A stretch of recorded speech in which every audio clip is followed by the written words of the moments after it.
बिस्मिल्लाहिर्रहमानिर्रहीम। अस्सलाम वालेकुम student, my name is Mohammad Shoaib.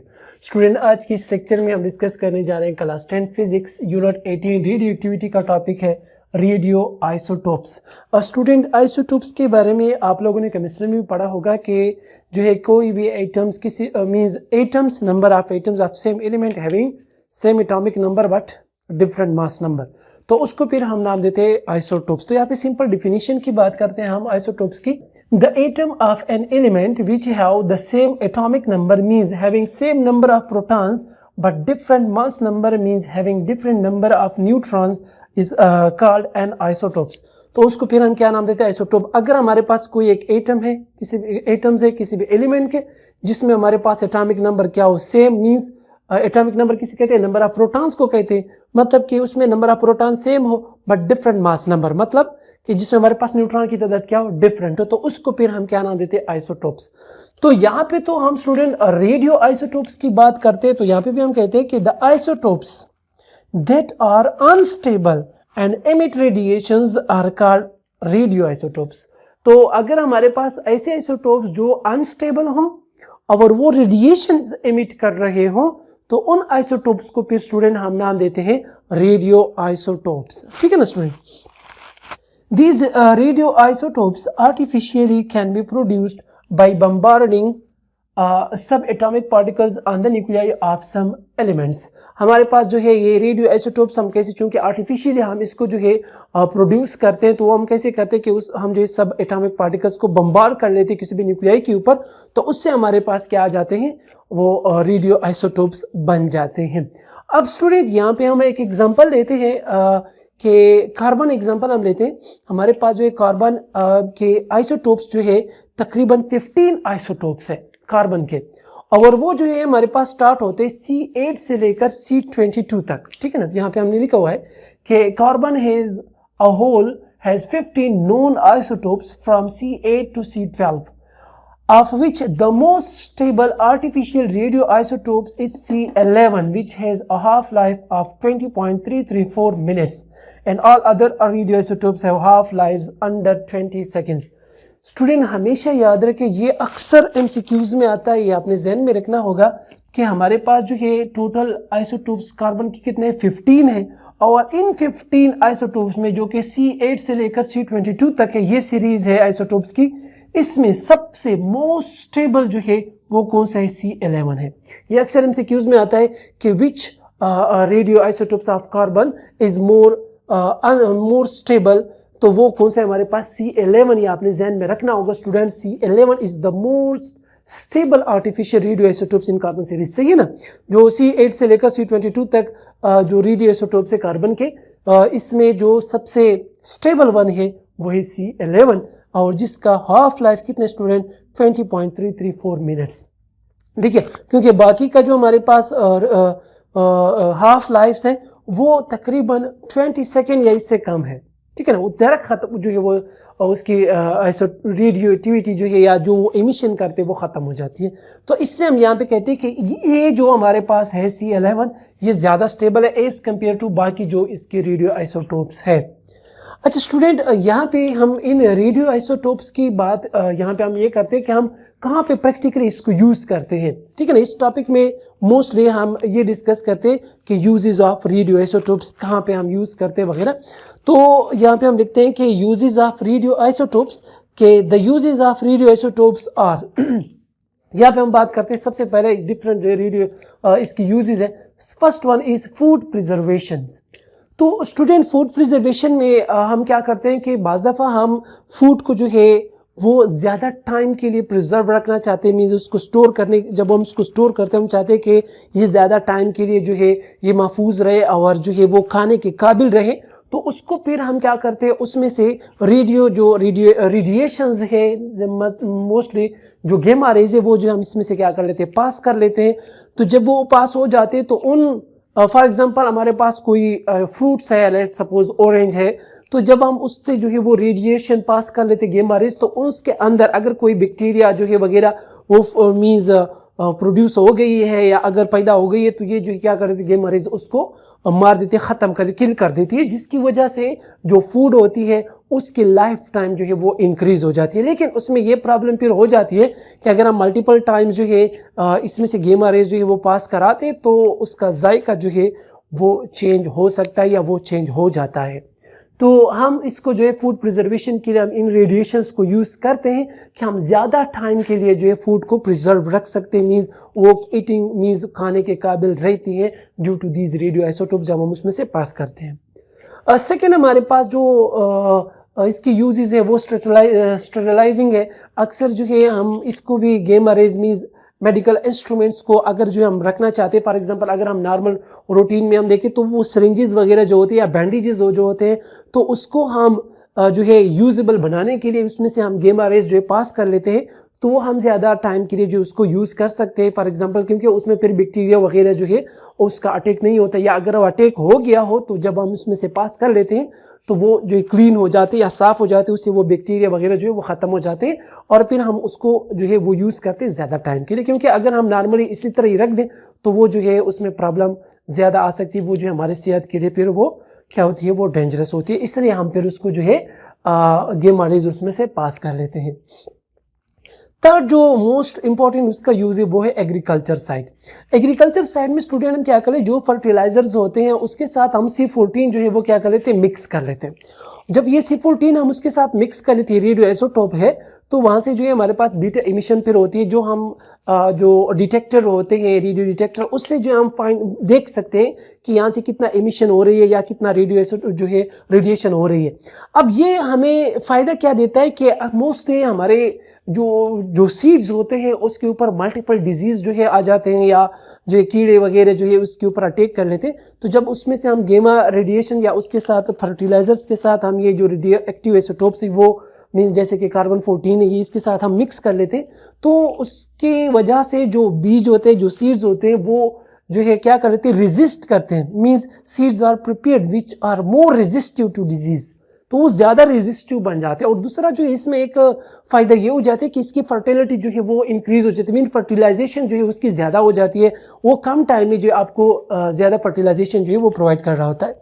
Means uptake of fertiliser by plants can be determine, हम जो है देख सकते हैं उसको अंडरस्टैंड कर सकते हैं, उसको चेक कर सकते हैं कि कितना जो इसमें फर्टिलाइजेशन हो गया है, उसकी ग्रोथ जो है हम ज़्यादा वो एज़ कम्पेयर टू नॉर्मल जो है ये ज़्यादा हो जाते हैं। दूसरा जो है जो फोटोसिंथेसिस का अफेक्ट जो होता है ये इसको इंक्रीज कर लेता है, तो उसकी वजह से जो है ग्रोथ जो है वो इंक्रीज हो जाती है। तो एग्रीकल्चर में भी जो है हम इन रेडियो आइसोटोप्स को यूज़ करते हैं। अब जो है मेडिकल साइड पे जो हम देखते हैं कि मेडिकल साइड पे हम इन रेडियो आइसोटोप्स को कैसे यूज़ करते हैं। नाउ स्टूडेंट अब हम बात करते हैं मेडिकल यूजेस। तो मेडिकल यूजेस में हम जो है इन रेडियो आइसोटोप्स को दो फंक्शन के लिए हम यूज़ करते हैं। एक हमारे पास मेडिकल डायग्नोसिस है और दूसरा है हमारे पास medical therapy.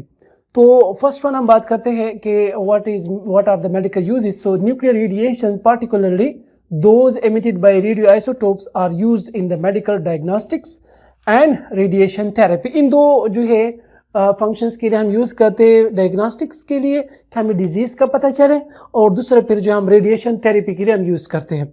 So first one हम बात करते हैं मेडिकल डायग्नोस्टिक के, हम कैसे जो है इसको मेडिकल डायग्नोस्टिक के लिए यूज़ करते हैं। स्टूडेंट जो है हम क्या करते हैं, इन रेडियो आइसोटोप्स को जो है पेशेंट्स को हम डिफरेंट तरीक़ों से खिला देते हैं, ठीक है। फिर जो हम गेमा जो हमारे पास कैमरे होते हैं उससे हम चेक करते हैं, उसको स्कैन करते हैं उसके बॉडी को, जिससे फिर हमें पता चल जाता है कि कौन से पॉइंट पे कहाँ पे जो है ये डिजीज़ है। तो इस तरीके से हम जो है क्या करते हैं, मेडिकल डायग्नोस्टिक्स करते हैं, ठीक है ना। सो यहाँ पे हम बात करते हैं, इसको थोड़ा एक्सप्लेन किया हुआ है हमने यहाँ पे कि from the chemical point of view every organ in our bodies acts differently. क्योंकि हमें पता है कि केमिकल पॉइंट ऑफ व्यू के साथ से अगर हम देखें तो हमारे बॉडी की जितने भी ऑर्गन्स हैं वो एक्ट डिफरेंटली जो है डिफरेंट फंक्शंस जो है वो परफॉर्म करते हैं और डिफरेंटली वो बिहेव रखते हैं। So it has been identified that many chemicals are absorbed by the specific organs, ठीक है। हमारे पास जो है डिफरेंट केमिकल्स जो है वो डिफरेंट बॉडी जो है वो क्या करते हैं, बॉडी पार्ट्स या बॉडी ऑर्गन्स जो है वो इसको क्या करते हैं, अब्जॉर्ब करते हैं। For example thyroid take up iodine, the brain consumes glucose and so on. जो हमारे पास थायराइड्स है वहाँ पे हम क्या करते हैं, आयोडीन जो है वो यूज़ या इसको जो एब्जॉर्ब वगैरह करता है ताकि जो है वो उसमें डिजीज़ पैदा ना हो। सिमिलरली जो ब्रेन है वो ग्लूकोज जो है वो कंज्यूम कर रहा होता है एंड सो ऑन। इस तरह हर एक ऑर्गन जो है वो डिफरेंटली बिहेव कर रहा होता है और डिफरेंट जो है केमिकल्स वो ऑब्जर्व कर रहा होता है। सो इस पर्पस के लिए फिर हम क्या करते हैं, for this purpose radio pharmacists mix various radio isotopes in biological active substances which are given to the patient. ठीक है ना।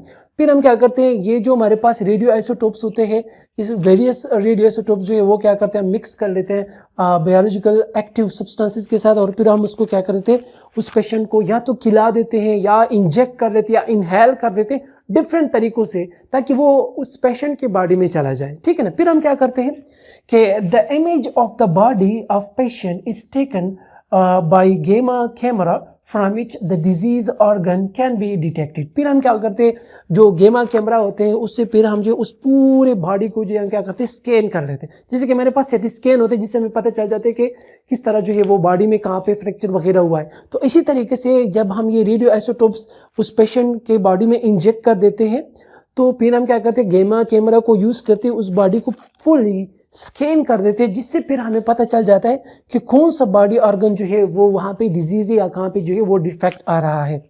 सो the radio isotopes used for diagnosis must have short half life to decay quickly from the patient body. एक बात ये भी हमने ध्यान में रखना होता है कि जो रेडियो आइसोटोप्स हम यूज़ कर लेते हैं, हम यूज़ करते या उस पेशेंट के बॉडी में जो है हम इंजेक्ट कर रहे होते हैं तो हमने ख्याल रखना होता है कि वो हमने ऐसे रेडियो आइसोटोप यूज़ करना है जिसकी हाफ लाइफ जो है कम हो, क्योंकि अगर उसका हाफ लाइफ ज़्यादा होगा तो वो ज़्यादा टाइम के लिए जो है बॉडी में जब रहेगा तो वो बॉडी के लिए जो है डेंजरस या ख़तरे के बायस बन सकता है।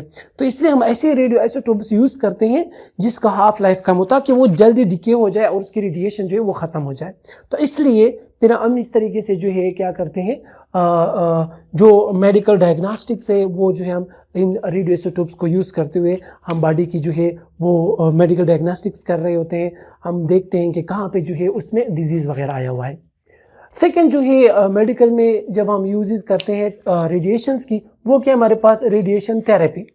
तो रेडिएशन थेरेपी क्या है हमारे पास, radiation therapy is the branch of medical science in radiations which is used to cure certain disease. हम क्या करते हैं, ये हमारे पास रेडिएशन थेरेपी, ये मेडिकल साइंस जो रेडिएशन है, मेडिकल साइंस रेडिएशन उसका एक ब्रांच है जिसमें हम क्या करते हैं, is use to cure certain disease. Certain disease को क्योर करने के लिए हम इसको यूज़ करते हैं। ज़्यादातर जो है कैंसर को जो है वो क्योर करने या कैंसर की क्योर करने के लिए जो हम इस रेडिएशन थेरेपी की जो है वो यूज़ करते हैं। अक्सर आप लोगों ने सुना होगा कि जो कैंसर मरीज होते हैं हम कहते हैं रेडिएशन लाइबोजी, रेडिएशन मोर लगे। तो वहाँ पे क्या होता है कि इनको रेडिएशन जो इनमें से पास किए जाते हैं ताकि जो ट्यूमर, कैंसर ट्यूमर्स वगैरह है उसको जो है वो क्या करते हैं, डिस्ट्रॉय करते हैं। ये जो बड़ा ख़तरनाक जो है वो लास्ट स्टेजेस में फिर हम ये काम कर रहे होते हैं। अगर डायरेक्ट जो है वो जो हम मेडिसिन यूज़ करते हैं अगर वो काम नहीं करते तो लास्ट में फिर हम ये थेरेपी करते हैं, क्योंकि ये ह्यूमन बॉडी के लिए जो है वो ख़तरनाक है, क्योंकि ये जो हेल्थी टिश्यूज़ होते हैं अगर उसके ऊपर लग जाए तो वो उसको भी डिस्ट्रॉय कर लेते हैं। तो ये हम बहुत शाद और नादर यूज़ करते हैं, मीन्स लास्ट स्टेजेस में चूँकि हम इस चीज़ को यूज़ करते हैं। तो यहाँ पे हम देखते हैं कि कौन से रेडियो आइसोटोप्स जो है हम यूज़ कर रहे होते हैं। तो फर्स्ट वन हमारे पास cobalt 60 and gamma rays can be use for cancer treatment. Cancer treatment के लिए हम इन दो को यूज़ करते हैं, कोबाल्ट 60 और गामा रेज जो है हम कैंसर ट्रीटमेंट के लिए यूज़ करते हैं। अच्छा, सेकेंड हमारे पास है thyroid cancer can be cure by using radio active iodine 131। तो थायराइड कैंसर के लिए जो हम क्या करते हैं, रेडियो एक्टिव आयोडीन 131 जो हम इसको यूज करते हैं। Similarly number third one is beta particle are use to cure skin cancer. Skin cancer को क्योर करने के लिए फिर हम बीटा पार्टिकल यूज करते हैं। तो स्टूडेंट ये जो हमारे पास रेडियो आइसोटोप्स की मेडिकल यूजेस है। इसी तरह अब हम एक और जो है इसकी यूज की तरफ हम जाते हैं जिसको हम नाम देते हैं रेडियो एक्टिव डेटिंग। ठीक है। Now student the next use of radio isotope is radio active dating.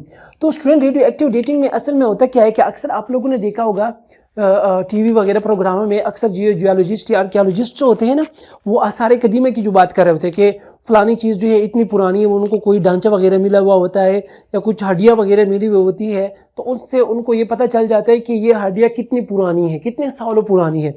अब ये कैसे पता चल जाता है, इस सारे प्रोसेस को फिर हम क्या नाम देते हैं, रेडियो एक्टिव डेटिंग। अब ये कैसा होता है आइए देखते हैं।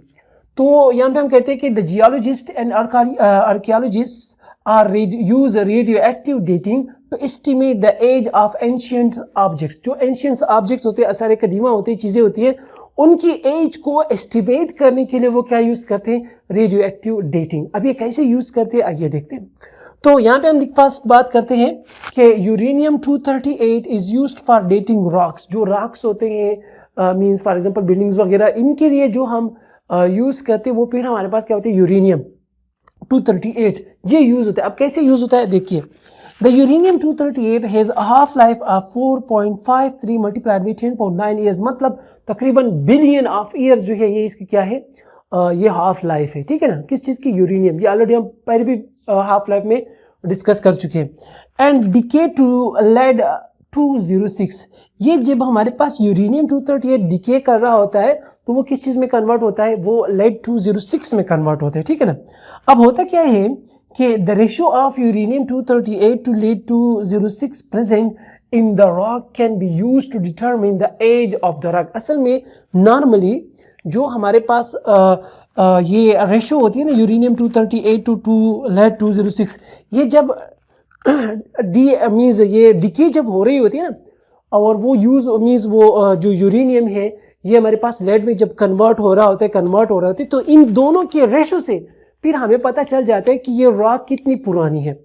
अब फॉर एग्जांपल अगर हमारे पास कोई एक रॉक है, उसकी जो हम जो है फॉर एग्जांपल कोई चीज़ जो हमें मिल जाती है, तो जब हम उसमें देखते हैं तो हम वो रेशो चेक कर लेते हैं यूरेनियम और लेड की, यूरेनियम टू लेड जो हम वो रेशो चेक कर लेते हैं। अगर वो रेशो जो है वो ज़्यादा उसमें डिके आई हुई है, मीन्स लेड जो है वो ज़्यादा हो गया है जबकि यूरेनियम की जो है वो अमाउंट कम हो गई है, तो जब हम उस हाफ लाइफ को उठा देते हैं, हम चेक कर लेते हैं कितना रेशो आए, तो उसी रेशो के मुताबिक फिर हम हाफ लाइफ को देखते हैं, क्योंकि हमें हाफ लाइफ का पता है कि वो है 4.53 मल्टीप्लाइड बाई 10.9 ईयर्स। फिर उसी के जो है कैलकुलेशन करके फिर हमें पता चल जाता है कि ये रॉक जो है ये कितनी पुरानी है, कितने सालों पुरानी, हज़ारों साल जो है ये पुरानी चीज़ है। तो इस तरीके से हमें ये पता चल जाए, जिस तरह के हमें यूनिवर्स का पता चल जाता है कि कितने ईयर्स जो है, बिलियन ऑफ ईयर्स जो है ये पुरानी है। तो वो असल में ये इस यूरेनियम डिके से हमें पता चल जाता है। जब हम ratio of the uranium to lead जो है वो हम चेक करते हैं, तो उसी से फिर हमें पता चल जाता है कि ये रॉक, यूनिवर्स वगैरह ये चीज़ें जो हमें मिलती है ये कितनी पुरानी है। नेक्स्ट हमारे पास जो है रेडियो एक्टिव डेटिंग, वो हम देखते हैं अक्सर जो है हमें जो है जब हम या इंसान मर जाते हैं, ढांचे हमें मिल जाती है, या जानवर वगैरह मर चुके होते हैं, तो फिर उनका हमें कैसे पता चल जाता है कि इनकी एज कितनी है।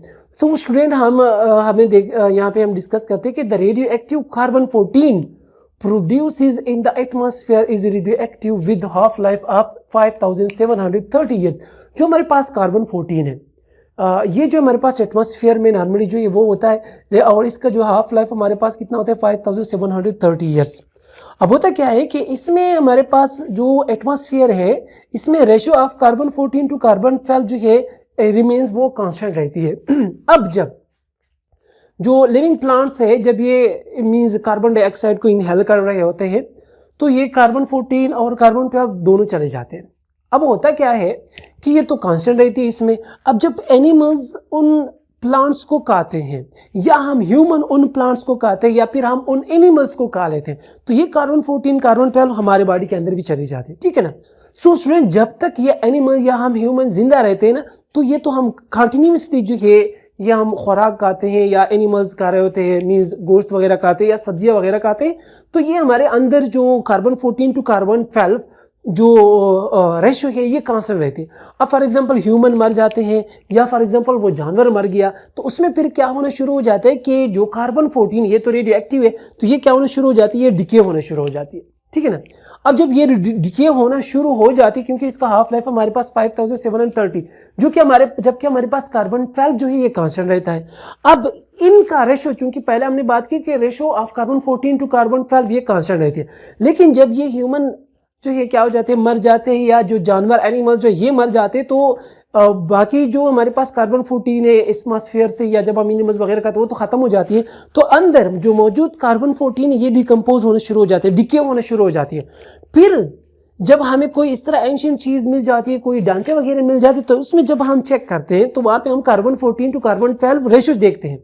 अब अगर कार्बन 14 जो है वो ज्यादा डिके हो चुका होता है तो वहां पे हम कार्बन 12 को भी देखते हैं, यहाँ पे हम कार्बन 14 को भी देख देते हैं, और फिर जो है हम रेशियो देखते हैं कि कितना रेशियो से जो है वो कम हो गया है, और फिर हम जो है उसको इस 5730 ईयर्स के मुताबिक यहाँ पे जो हम कैलकुलेशन कर लेते हैं, यहाँ पे जो मैथमेटिकल कैलकुलेशन फिर हो जाती है, तो उससे फिर हमें पता चल जाता है कि ये जो रिमेन्स है, ये जो ढांचा है ह्यूमन का है या जो जानवर का है, ये कितने सालों पुरानी है। तो ये एक यूज है रेडियो आइसोटोप्स की, जिसको हम नाम देते हैं रेडियो एक्टिव डेटिंग, जिससे हमें पता चल जाता है कि जो रिमेन्स है ये कितने पुराने हैं। ठीक है student. So student, this is all about radio isotopes के रेडियो आइसोटोप्स होते क्या है। नॉर्मली हम यहाँ पे जस्ट इस टॉपिक में हम uses of radio isotopes he discuss कर रहे होते हैं। तो वो आइसोटोप जो हमारे लिए रेडिएशन को एमिट कर रहे होते हैं उसको हम रेडियो आइसोटोप्स कहते हैं सिमिलरली।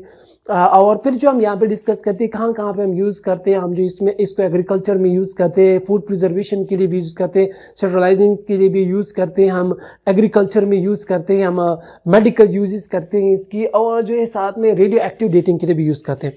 सो होपफुल स्टूडेंट आपको जो इस लेक्चर की समझ आ चुकी होगी। फिर भी अगर आपके माइंड में किसी भी किस्म का कोई भी क्वेश्चन हो तो आप कमेंट में ज़रूर पूछिएगा।